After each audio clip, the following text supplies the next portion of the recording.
Apex Legends, c'est l'un des plus gros Battle Royale de la planète, venu concurrencer Fortnite dès sa sortie, et comme Fortnite, c'est un jeu qui, doté d'une scène compétitive développée, montre un visage complètement différent entre ses parties amatrices, avec des équipes qui meurent tôt sur une carte qui semble immense, et ses parties professionnelles dans lesquelles, à la fin, bon, vous voyez quoi, difficile de respirer. Apex, c'est chaotique de manière différente de Fortnite, et c'est peut-être encore plus brutal, là où dans Fortnite, vous pouvez construire pour rejoindre la zone finale, vous fabriquez votre propre abri de manière à compenser l'aléatoire des dernières minutes de la partie. Dans Apex, tu vas juste courir mon gars, parce que t'as pas le choix en fait. Tu vas te réfugier derrière le moindre bout de mur pour pouvoir espérer esquiver les balles des 10 autres équipes qui te tirent dessus, et je vous le dis, si vous ne connaissez pas Apex, vous ne comprenez pas encore à quel point il est difficile de manœuvrer une équipe de 3 joueurs lors de ces dernières minutes, mais vous comprendrez plus tard. Bref, pour pouvoir espérer survivre dans ce chaos, il faut, dans une équipe professionnelle d'Apex, ce qu'on appelle un IGL, un in-game leader, celui qui dirige quoi, celui qui donne les ordres, celui qui décide de chaque action dans chaque situation, un individu avec la tête sur les épaules, un professionnel au sang-froid, capable de dompter chaque montée d'adrénaline et de continuer à faire fonctionner sa tête même quand tout le pousse à s'en remettre complètement à son instinct et à tirer sur tout ce qui bouge. Et durant les quelques années d'existence d'Apex, s'est dégagé un nom, celui qu'on considère comme le meilleur IGL de la planète, le meilleur leader d'équipe, voilà, Sweet Dreams.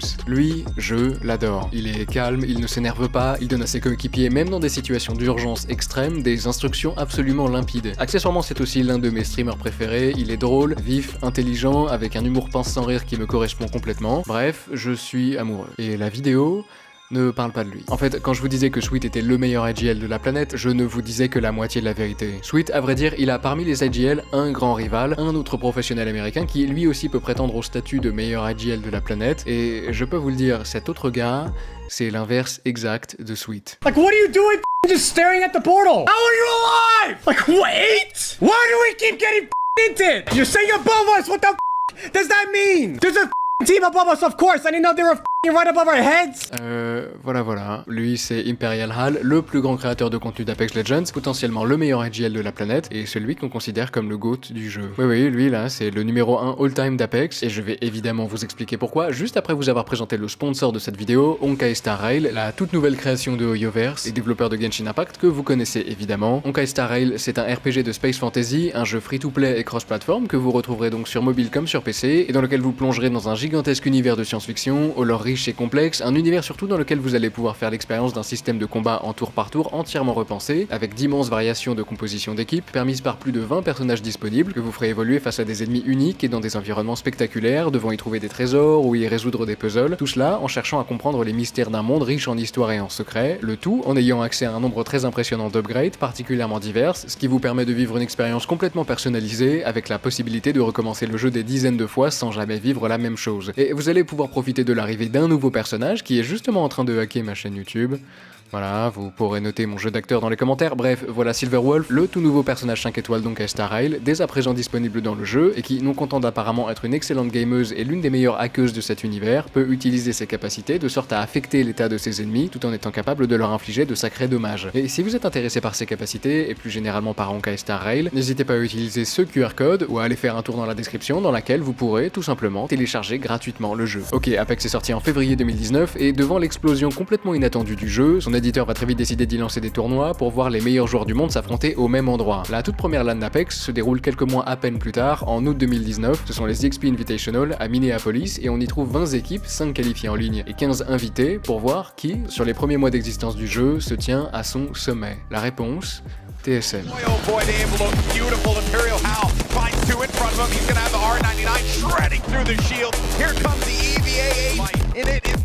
What a rough engagement for T1 in that corner. Shot on white. There, Abreleli is. Out comes the Mastiff. There's no way you're going to be able to deal with that one. They'll be denied for too much longer. The Grim Reaper's coming for you. And there it is, the Mastiff around the corner, looking to finish it off. The humanity of the situation. They wanted to go for it. They could have waited it out, but TSM, they have no mercy. TSM, c'est 3 Américains, dont 2 premiers joueurs très solides mécaniquement, Albraleli, 20 ans, dont on parlera moins dans cette vidéo, mais qui va nous accompagner quelques temps, Reps, 25 ans, un joueur qui s'intègre parfaitement dans le système bien huilé de TSM, et finalement, l'IGL, Imperial Hal, 21 ans, un joueur à la fois mécanique et intelligent. Il semble, dès le départ, intégrer la notion de rotation mieux que quiconque, c'est lui qui semble prendre les bonnes micro-décisions le plus rapidement possible, possible, lui qui semble emmener son équipe au bon endroit au bon moment, lui qui sait quelle fight tenter, quelle position prendre, bref, voilà le gars qui semble observer la partie d'en haut tout en étant capable de guider son équipe en bas et d'être l'un des meilleurs fragueurs de la scène compétitive d'Apex. Vous le comprenez, ça c'est une équipe qui a du potentiel. Bon, en fait, évidemment, je vous ai dit que HAL était le GOAT, alors vous vous doutez sûrement que ce n'est pas le seul tournoi qu'ils vont gagner. Le prochain se déroule à Cracovie, en Pologne, et TSM font du TSM. Best in this possible 1v1. Let's see if Hal can win this game for him. Hits it on the Gamer's Origin player. Goes for the armor swap. He got the swap. He got an extra armor, but can he get the kill on the Wyvern? One more hit. He gets it. Big setback there, but MVP is not the one we're worried about. They're just a setback here for TSM. Who is going to do it? TSM. The track down is going to be the first Is taken down. How? What are you doing and how are you doing? They all go down. Imperial Hal. Done it. Imperial Hal. First one to fall, Liquid Wonderful will fall as well, and Metro goes down now. Absolute chaos in our final circle. And Solified, he goes down as well. T-Squared was in there fragging.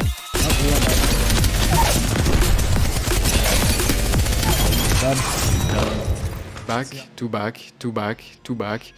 To back, ça commence à faire beaucoup. Les numéros 1 mondiaux incontestés, ce sont ces trois-là, qui semblent avoir une avance considérable sur la méta du moment, absolument indétrônable au sommet du jeu. Et HAL, lui, n'est pas seulement indétrônable au sommet d'Apex, mais au sommet du Twitch Apex. Et oui, quand tu es le meilleur joueur d'un des jeux les plus populaires de la planète, que tu streams tous les tournois auxquels tu participes, les tournois d'ailleurs que tu gagnes les uns à la suite des autres, ce que ça donne, c'est un stream avec une moyenne à plusieurs dizaines de milliers de viewers. Il devient franchement célèbre, les sommes d'argent qu'il engrange sont absolument faramineuses, bref, on est en 2020, et la vie est belle. Et puis, le prochain tournoi auquel il participe, il termine deuxième. Sur un Battle Royale, deuxième, ça reste monstrueux, alors pas de problème. Et puis le prochain, il termine deuxième aussi.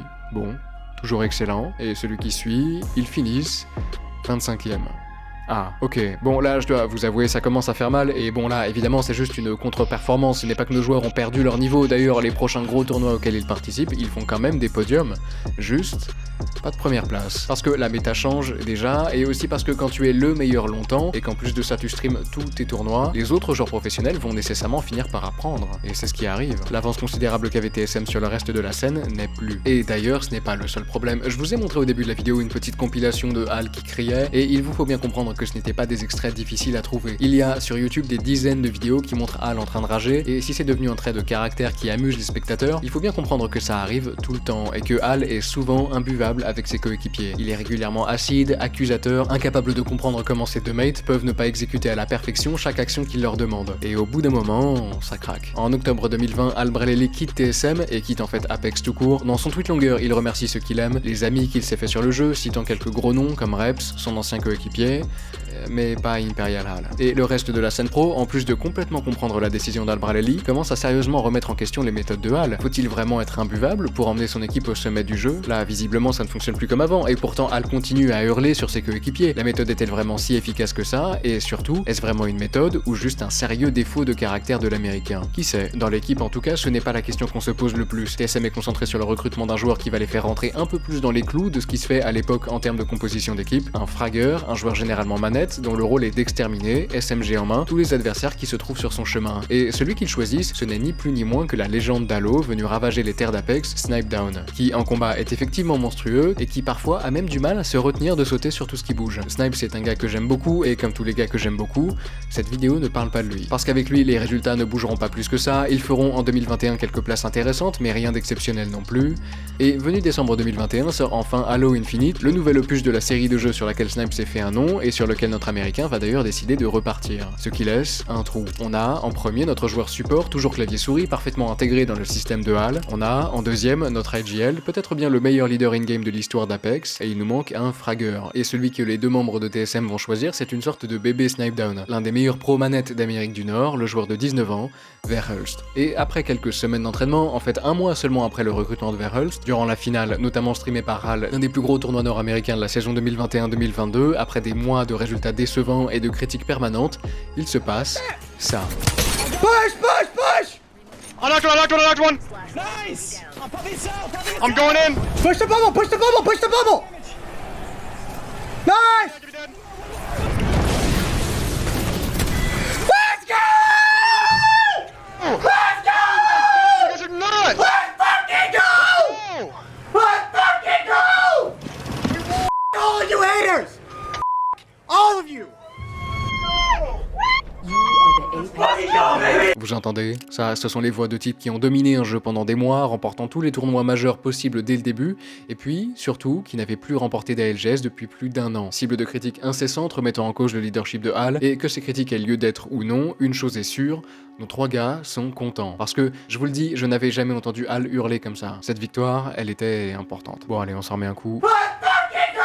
Bon bref, l'équipe est solide, mais ça c'était juste un gros tournoi officiel nord-américain. TSM est loin d'être sacrée meilleure équipe du monde, comme ils ont pu l'être quelques temps plus tôt. Et d'ailleurs, les tournois internationaux qui vont suivre vont le confirmer. Avec 2 7e places face aux équipes du monde entier, TSM n'est toujours pas au sommet. Et puis, arrive la saison 2022-2023, une toute nouvelle saison, plusieurs millions de dollars à la clé, avec 2 gros tournois internationaux et puis un championnat du monde. Je vous emmène au tout premier de ces tournois, les Split One Playoffs, c'est là que vont se dérouler les événements de notre vidéo. On est le 2 février 2023, à Londres, à la Copperbox Arena. Ici, 40 équipes constituées de 3 joueurs chacune, venues du monde entier. On y trouve Dark Zero, les champions du monde en titre, 2 grosses équipes européennes comme Alliance ou Ascend, de tout aussi grosses équipes américaines comme NRG avec Sweet Dreams en IGL, et bien entendu TSM, une équipe un peu différente. HAL, déjà, a décidé de changer de périphérique, de passer du clavier-souris, qui offre une grande liberté de mouvement, à la manette, qui offre une visée à courte et moyenne distance absolument monstrueuse. Secondement, l'équipe a embarqué un nouveau coach analyste, Raven, qui est là pour ne pas laisser à HAL seul la charge de l'analyse et qui peut guider et corriger l'équipe entre les games.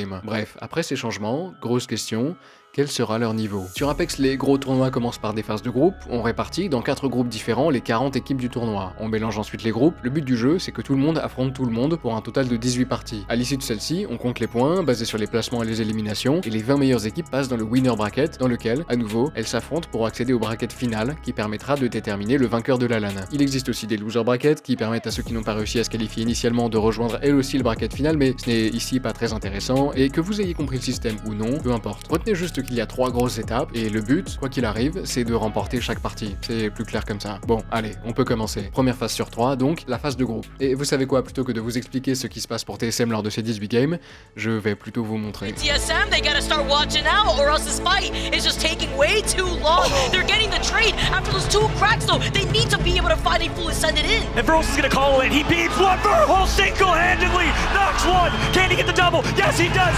Verhulst going for the triple kill to kick off the ALGS playoffs in London. Welcome to the GG7 out here. Verhulst with a hit player shot. He's looking to take out Alliance, and Alliance is the first squad to go down. Push back to high ground immediately. The flank's gonna come through. The G7 scout close range gonna connect. TSM Verhulst up in a 1v2. He has a little low health out here. He managed to get the one knock. Zone is closing. Decisions have to be made. The knockdown shield can be played. Verhulst wins it. Verhulst on top. 2 squads out at the hands of TSM, who wanted to get to... He's low, low on me. Bangalor's one, Bangalor's one. Dead. One more, behind. I gotta reload, Evan. 90 burp. What do you got there, TSM?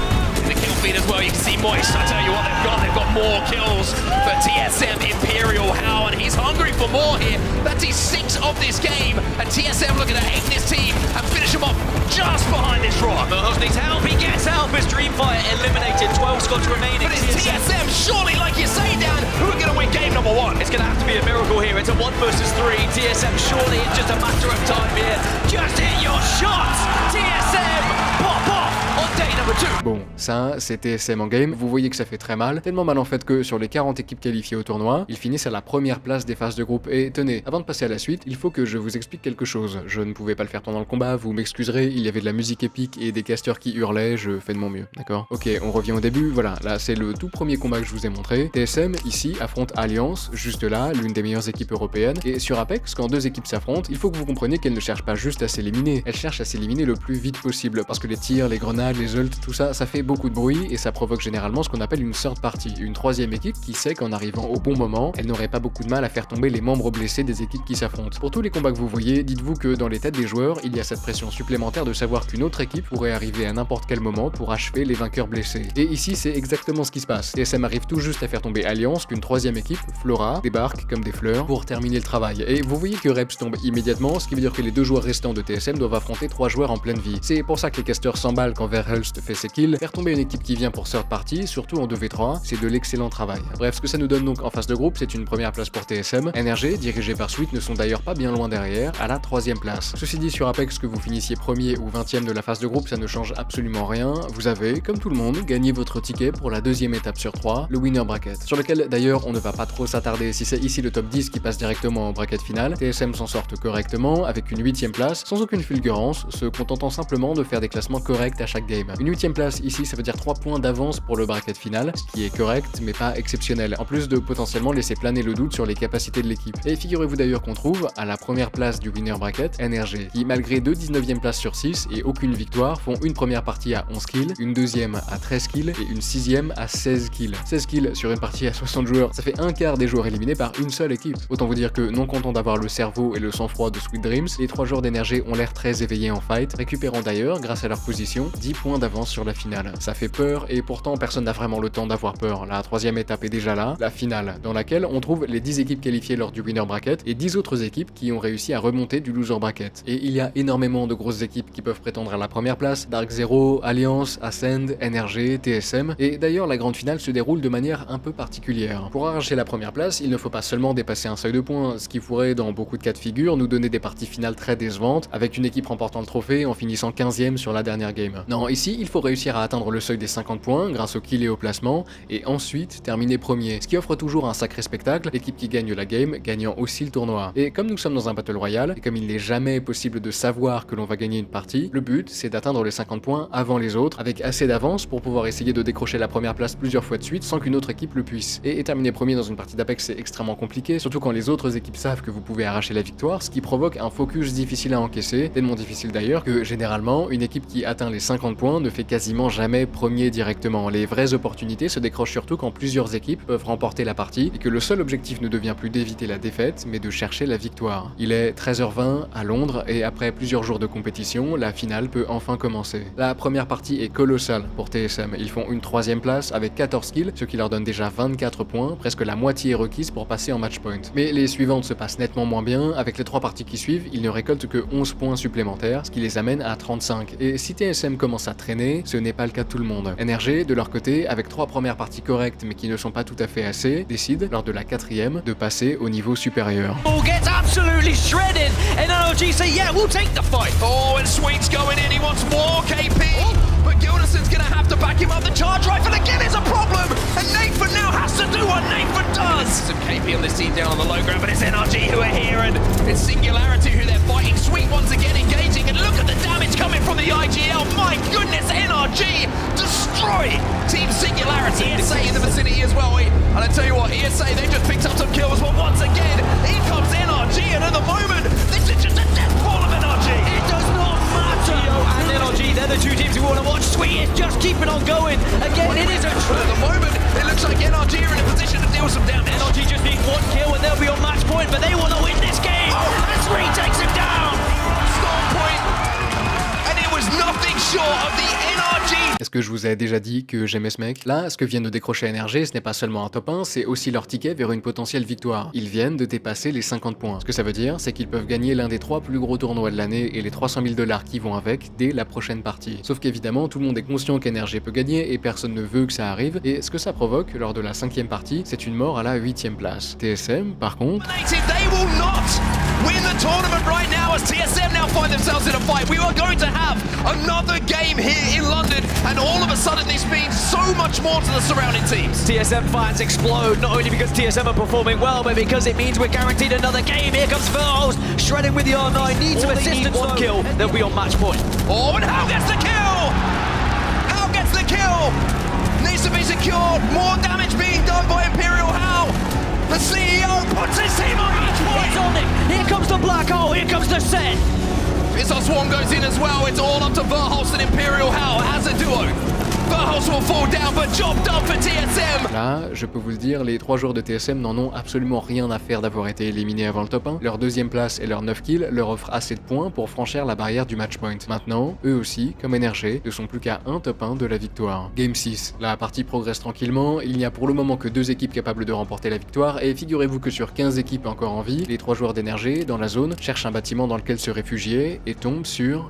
TSM. Defenses now may be able to get involved. NRG now getting involved in the fight. Guild gets the first knock. Très rapidement, on arrive à un 1v1 et Reps, sachant qu'il fait face à Gildersons, l'équivalent de Verhulst chez NRG, l'un des meilleurs joueurs 1v1 de la planète, Reps, donc, décide plutôt de fuir. Gildersons, de son côté, doit subir une sorte partie de Moist et arrive miraculeusement à leur échapper. Reps, lui, caché sous un bâtiment, va se faire achever par Moist, tandis que Guild, appliquant la même tactique, prie pour ne pas être trouvé. Plus tard dans la partie, alors que les équipes restantes sont en train de s'entre-déchirer, Gildersons décide de sortir de son trou et de participer aux festivités sans trop de réussite. Il ne reste maintenant plus que Ascend, l'une des meilleures équipes européennes, qui seule garde ses 3 joueurs. Avec 2 autres équipes en solo de l'autre côté, Guild et Juzna, qui prient tous les deux pour pouvoir profiter d'une opportunité et miraculeusement saisir un top 1. Bon, malheureusement, et de manière assez prévisible, ça se règle en 1v1 entre Juzna et Gildersons, avec une victoire de ce dernier, et derrière, un nettoyage tranquille de Ascend, qui vient prendre son top 1, et qui rentre d'ailleurs à son tour en match point. La 7ème game n'est pas particulièrement palpitante, les 3 équipes qui peuvent gagner, TSM, NRG et Ascend, meurent respectivement en 13ème, 12ème et 10ème position, ce qui laisse la place, en finale, à Element 6, une équipe européenne qui jusque-là avait beaucoup de mal, et qui arrive à décrocher le top 1, et surtout X7, l'une des meilleures équipes américaines, qui arrive à prendre une 2ème place, ce qui les amène, eux aussi, en statut de match point. Et 4, ça commence à faire beaucoup, parce que là, ce sont 4 excellentes équipes, très clairement des équipes qui, dès le départ, ne luttaient pas pour atteindre la grande finale, mais pour décrocher la victoire. À 17h05, la 8ème partie se lance. À part Ascend, assez éloigné, 3 des 4 équipes en match point sont proches de la bordure de la zone, mais seul X7 s'y trouve déjà. TSM vont décider de faire leur rotation quasiment immédiatement jusqu'à la zone, en passant par le nord. Ils vont s'envoler grâce à l'une des capacités de Verhulst et se laisser planer jusqu'à Thunderwatch, un bâtiment de taille moyenne sur lequel ils comptaient prendre la hauteur, mais sur le toit duquel ils voient déjà une équipe installée. Al va immédiatement prendre la décision d'occuper l'intérieur du bâtiment. Même si ce n'était pas tout ce qu'espérait TSM, leur rotation rapide leur a permis de prendre de vitesse X7, qui, stationné non loin, aurait aussi pu prendre Thunderwatch. Juste à côté, on trouve l'équipe qui occupe l'autre moitié du bâtiment et que Al a vu sur le toit quand il descendait, Onic, l'équipe australienne qui a remporté la 5ème partie, avec 3 joueurs qui vont jauger TSM pendant quelques minutes sans franchement engager le combat. Quelques secondes plus tard arrivent les 3 joueurs de Moist qui, eux, vont décider, par dépit, voyant que le bâtiment est déjà occupé, de prendre le low ground, de descendre sous tout le monde, une zone très exposée, extrêmement risquée, tellement risquée à vrai dire qu'ils décident de partir juste après l'arrivée d'une nouvelle équipe,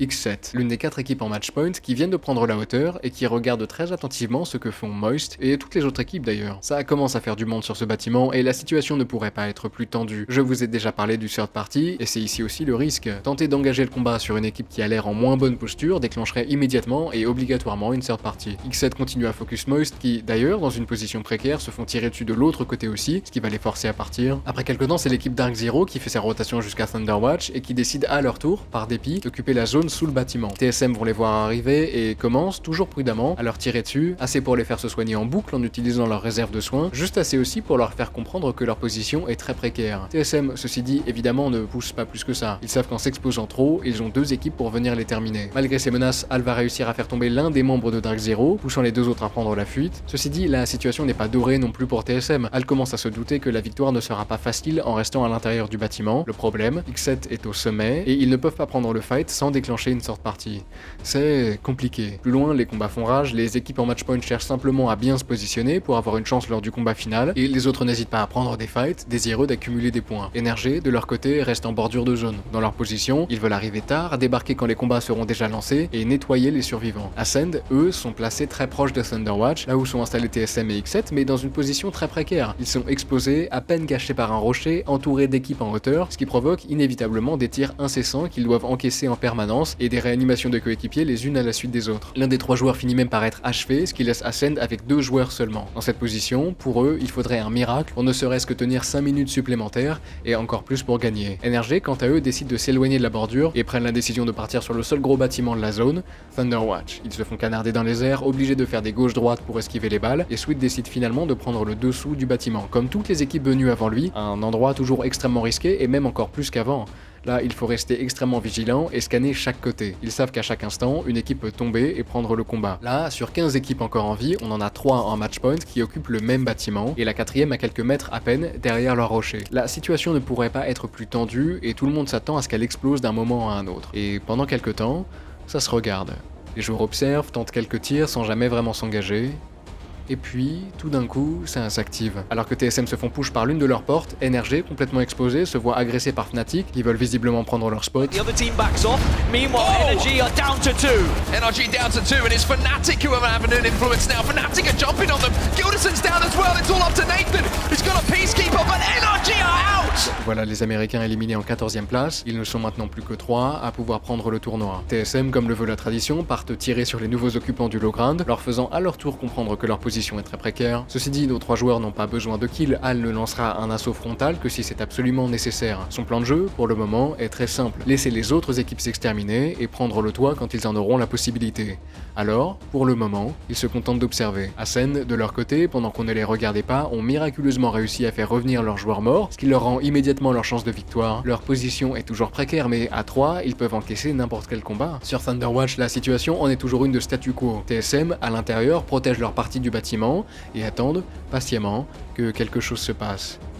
Et puis, d'un coup, Reps, qui protège sa porte, abat un membre de Dreamfire tombé d'en haut, et TSM, au même moment, comprennent grâce à la capacité de Reps que X7, juste au-dessus, ont l'un de leurs joueurs au sol en train d'être réanimé. Et ça, c'était le signal qu'ils attendaient.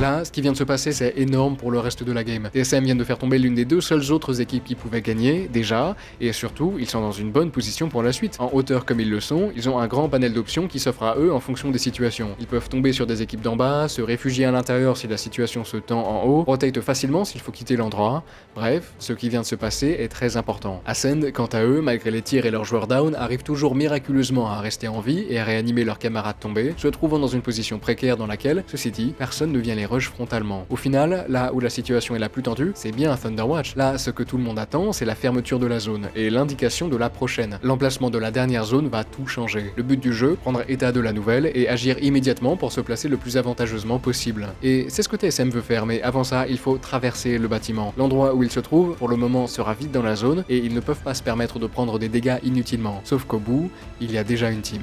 Where they hold position, where they hold as much area, but now TSM, they're making their move. This is a ballsy play from TSM. They want to try and take the height. They want to try and force Onyx away. They want to claim the building as their own. That's going to take so much damage though. But here comes Hao. Hao takes down Gabari Otasan. Fon 1, 2, 3 eliminated as well. And all of TSM are still healthy. Ici, ils peuvent contrôler la situation encore mieux qu'ils le pouvaient avant. Ils peuvent tirer sur les équipes plus bas et surtout, ils peuvent décoller plus tranquillement s'ils ont besoin de faire leur rotation. Al garde un œil sur la zone qui vient d'ailleurs de s'actualiser. Elle ne se trouve pas sur Thunderwatch, mais au milieu de nulle part, très exposée. Ascend de leur côté vient d'éliminer un membre survivant de l'équipe en déroute de X7. Il reste dans la partie encore 8 équipes en vie, et parmi elles, seulement 2 peuvent arracher la victoire. Ascend au sol et TSM plus haut. Et Al, à ce moment-là, malgré le stress, comprend grâce à son incroyable vision jeu qu'il se passe quelque chose. 2 équipes sont déjà en train de se battre sur la God Pose, la meilleure position de la zone finale. Alors, sans perdre une seule seconde, il décide de saisir l'opportunité.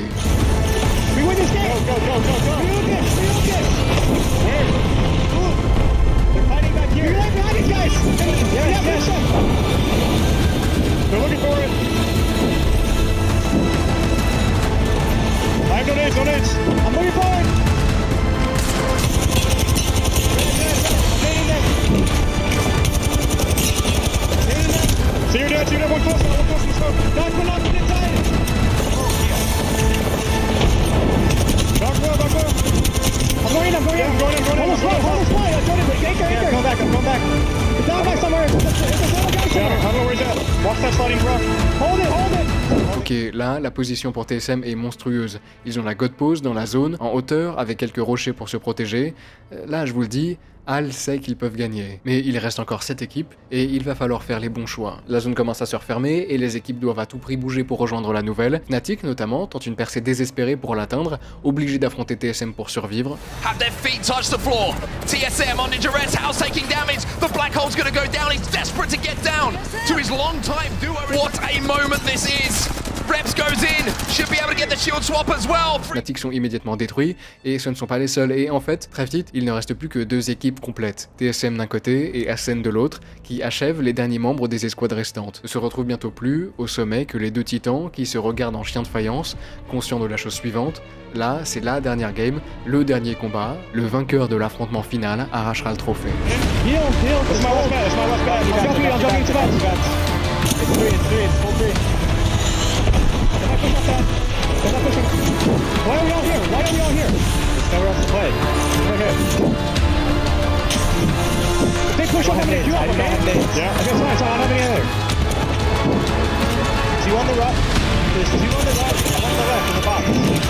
Focus the guy on the left. Focus left. You can focus left. Focus left. Both of you. He's going back. He's going back. 64 on him. 64 on him. Come here. 0 kills. 0 kills.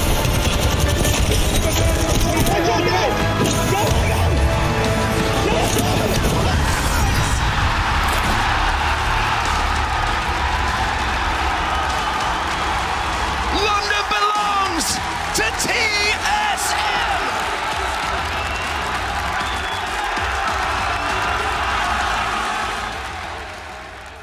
Eh ben, ça faisait longtemps, hein. Enfin, Verhulst, c'est tout nouveau pour lui, mais pour Hall et pour Reps, c'est un retour aux sources. Et ça doit faire du bien. Parce que ce que vivent TSM, ça commence bien à ressembler à un cycle. Gagner, perdre, critique, gagner. Et il faut bien comprendre qu'il est extrêmement difficile de rester au sommet d'un jeu qui change tout le temps. On a ici pas la satisfaction des pros de Rocket League de savoir que leur jeu ne bougera jamais d'un iota. Sur Apex, on introduit régulièrement de nouvelles maps, mais surtout de nouveaux personnages avec des capacités inédites qui font évoluer les méta et les styles de jeu en permanence. Ce qui veut dire que personne ne peut se reposer sur ses acquis, personne ne peut se satisfaire de son niveau. Ici, c'est une remise en question permanente. Et rien que pour ça, je tire mon chapeau aux joueurs d'Apex. Petite mention aussi à NRG qui, sur 3 étapes, finissent 3ème, 1er et 2ème. Ça a fait quand même une sacrée régularité. Je t'aime. Un grand merci à Orax, ancien joueur pro, streamer et caster français qui a justement casté ses playoffs à LGS et qui a bien voulu corriger les erreurs que je m'apprêtais à vous raconter. N'hésitez pas à faire un tour sur son Twitch, en description, vous allez voir, le boug est chaud. Je vise les 500 000 abonnés avant la fin de l'année et je crois d'ailleurs que je commence un peu à me lasser de vous l'annoncer à chaque fin de vidéo. Je suis bien pressé de les atteindre pour vous demander votre soutien pour le million. Bon, quoi qu'il en soit, je vous remercie encore et toujours. Bien entendu, je vous embrasse et on se retrouve très bientôt. Tchuss.